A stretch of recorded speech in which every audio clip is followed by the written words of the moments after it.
Are you addicted to your cell phone? Like, Well, let's talk about that.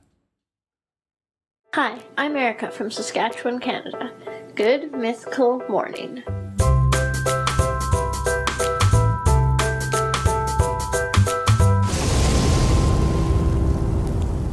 Good mythical morning. today's episode is brought to you by Catulas.com, the guys with the goods. Goods, including the snow cone maker. You and your friends or your family members can get together and enjoy snow cones together, like the old days, Link. There's no bonding like bonding over snow cones.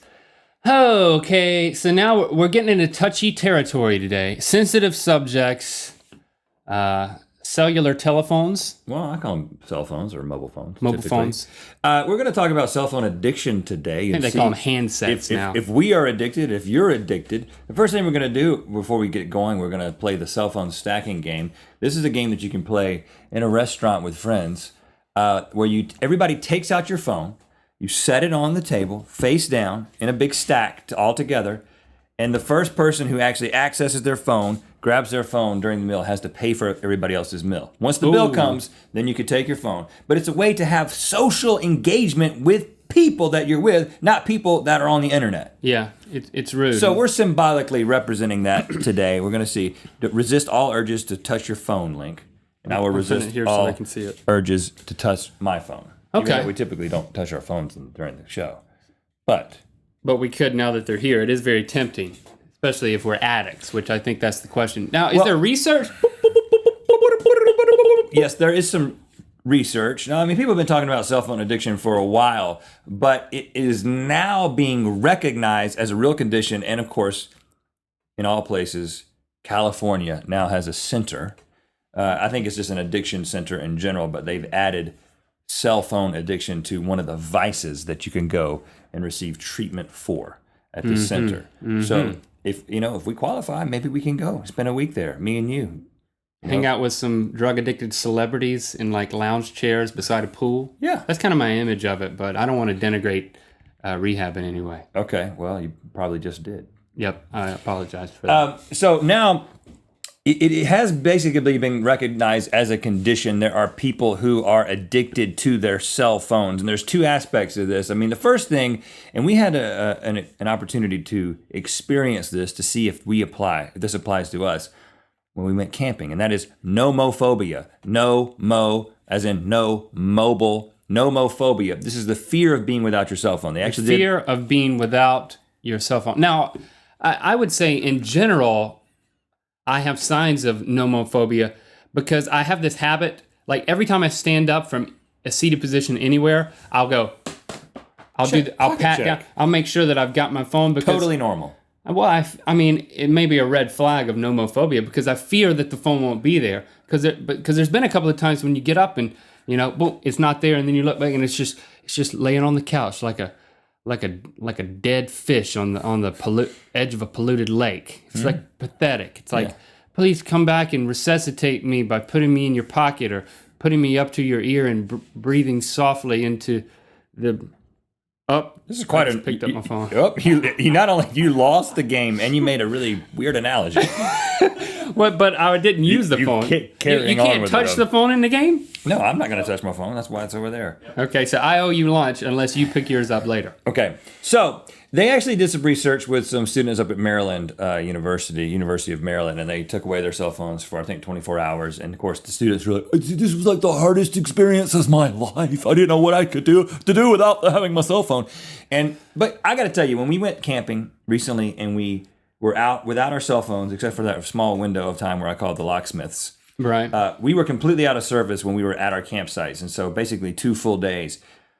I enjoyed it immensely, not having it there, knowing that I was disconnected from anything that was happening on the internet. The only thing that gave me a little scare is the fact that I've got a wife and children, and my only connection with them when I'm up in the mountains is this cell phone. And now I'm just like, well, what if something happens? Or what if Jesse needs me for something. So there was a little bit of that, but it was it was more about the connection that I lost with them, and it was less about not being connected to the internet. So I don't. But you I still don't feel used like it. You still used your phone. You used it to take pictures. I did. You used it to tell time. No, I used the sun. No, you didn't. I used the sun in a cloud of dust to tell time. I used it.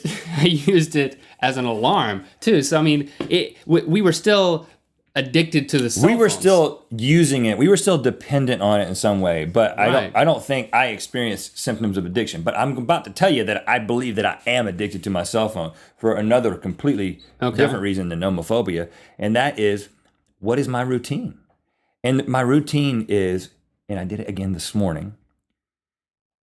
First of all, when I go to bed, I go to bed with my cell phone in my hand, and I'm usually doing a couple things. I'm checking the news.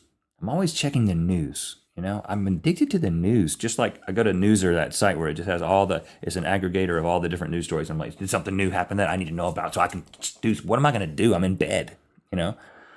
And then I like check Twitter or Facebook and, you know, maybe look at a couple of YouTube comments, and then I just put the phone down next to my bed because I was wondering if every morning you wake up and the phone's on your face. no, I put it down. And then you just pick it up and keep using it? Because that's an addict. I right still there. think I am addicted, but it's not that bad. If I you lay wake it down, up with the phone on your face, you know, the you next touch your morning. phone again. Now you owe me lunch tomorrow. No. That I'm using it as a visual aid? A visual aid, man. There's an exclusion. We for didn't that. specify that. I feel like you owe me lunch tomorrow. Well, if you wake up like this, And then you the have a next day. problem. That's all I'm 3 saying. days in a row. You have a problem. Don't touch You it again. You put it beside your bed. I put it under my bed, basically, because I don't have a bedside table. I'm up against the wall on that side of the bed. So then, every morning, I wake up, usually not via alarm, but via the alarms that are my children. And I reach down.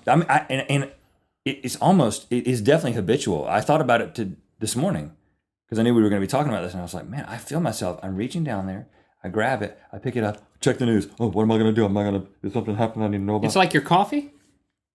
News. Look at comments on YouTube videos. I had this little routine. I go through like 4 or 5 little apps, and then I feel like, is there another app? And there's this feeling of emptiness and I haven't accomplished anything. I haven't changed anything. I've just observed some stuff and gone through this little routine.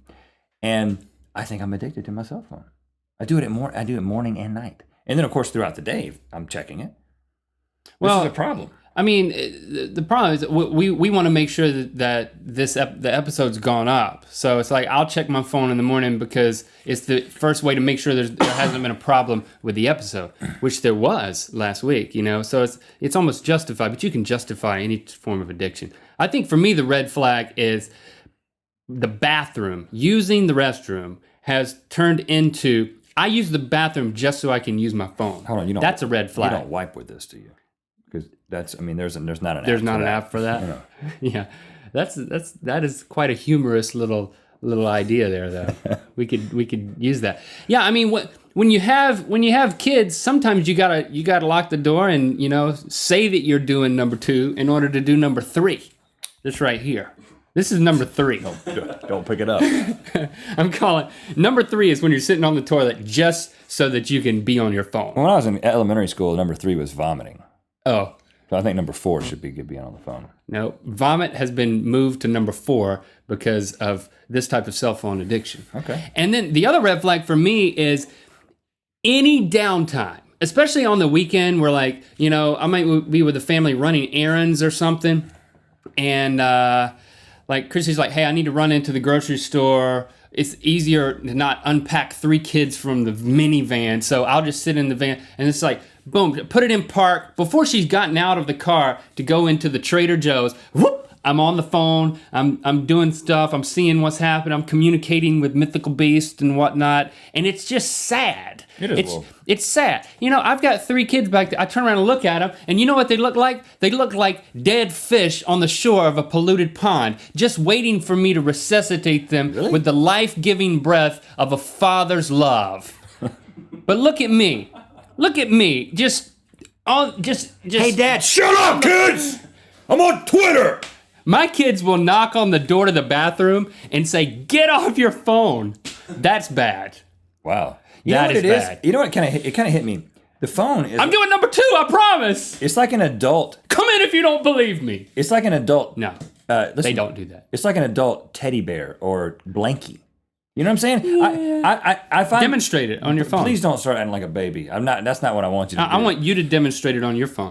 I'm just telling you. Pick up your phone and I'm demonstrate not touching it.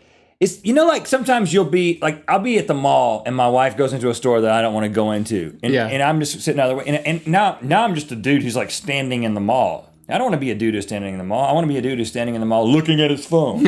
You know what I'm saying? And so it's like my teddy bear. You It's know what like they it should might have? as well be a teddy bear. Your blankie. They should have outside of like all those candle stores and stuff where like the smell of women comes out of the store.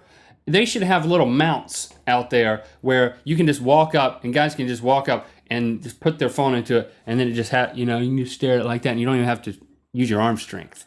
And then it just be men lined up like, of course then you need to touch it like I would this. think that would keep people from going into the store. It would also make people think it was a phone store. Be like it's like a cell phone trough in the middle of the mall. I bet that's an idea for a kiosk.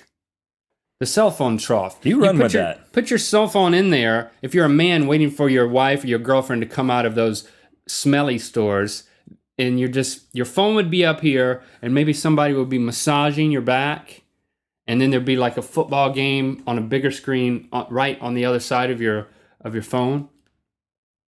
I bet a lot of men would pay for this. I would. And then just stand there and do this. Just to the right of the screen will be one of those paintings that if you stare at it for long enough, it'll like turn into a dinosaur. I think the question is, what's the application? What is the application? Because for me, I'm taking immediate application. I am not going to have my phone. I'm not going to touch it first thing in the morning. In fact, I'm going to put it somewhere where I can't. You just ruined 2 iPhones. It's okay, whatever. I thought you were going to touch it. try to catch it. I am not going to touch my phone in the morning. I'm going to keep it somewhere where I have to go through some other kind of routine, like at least brush my teeth or something before I access my phone. You owe me lunch for 5 days in a row now. I just want to make sure I didn't hurt it. Got a nice case. But what is your application going to be? I don't. You know what? Here's what you shouldn't do. You shouldn't. I don't have a problem. No, for a There's week. no application. Listen, for a week, you should not be able to take your phone into a bathroom. For 1 week. For 1 week, I'm going to keep my phone out of my bedroom, and for 1 week, you're going to keep your phone out of the bathroom. Okay. Quit touching it! It'll probably be cleaner. Gosh, you owe me lunch. I didn't turn it on. Just repositioning 6 it. days in a row. I'm going to go to good places. All right, Pro Wrestler Rant.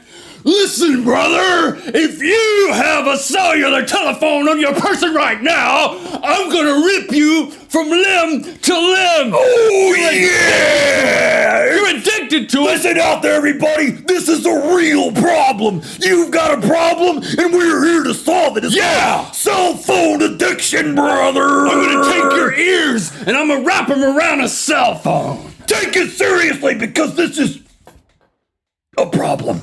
I'm gonna throw your phone in the air and you better catch it. Quit touching it.